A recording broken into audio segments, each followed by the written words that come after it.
bajja ne tusanyukira wamu nabo.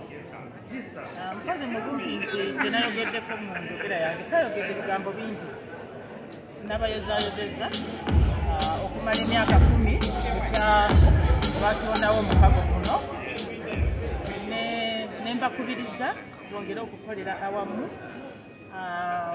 basomesa abantu ku ddembe lyabwe naye n'obuvunaanyizibwa bwabwe. Neŋŋamba nti ebiseera ebisinga okutyobola eddembe ly'obuntu kubeerawo ku lw'abantu obutagoberera obutafaayo ku buvunaanyizibwa bwabwe nga okugondera amateeka n'obutatulugunya bannaabwe abalala. Ngambye nti tukyalina ebyokusomoza bingi nga ebyokwerinda. Mu kulaba okwange eggye lyaffe erya Uganda People's Defence Forces, ekigambo defense kitegeeza obukuumi. Obuvunaanyizibwa bwa UPDF kwe kutangira obulumbaganyi oba obulabe ku bannayuganda obuva ebweru naye n'obw'omunda, both external and internal threats to people of Uganda.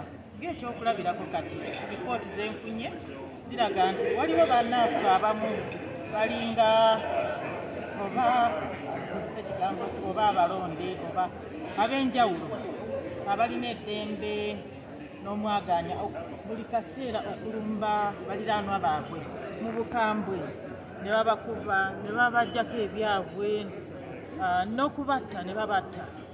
Nawadde ekyokulabirako nti bwenjogerera kati ekitukumu ripooti ze naakafunawo ziraga nti ennyumba 2 bazikumyeko omuliro, abakyala bakubiddwa ne babalagira beyambule engoye ze balina ku mubiri baziweeyo bano abaabalumbye.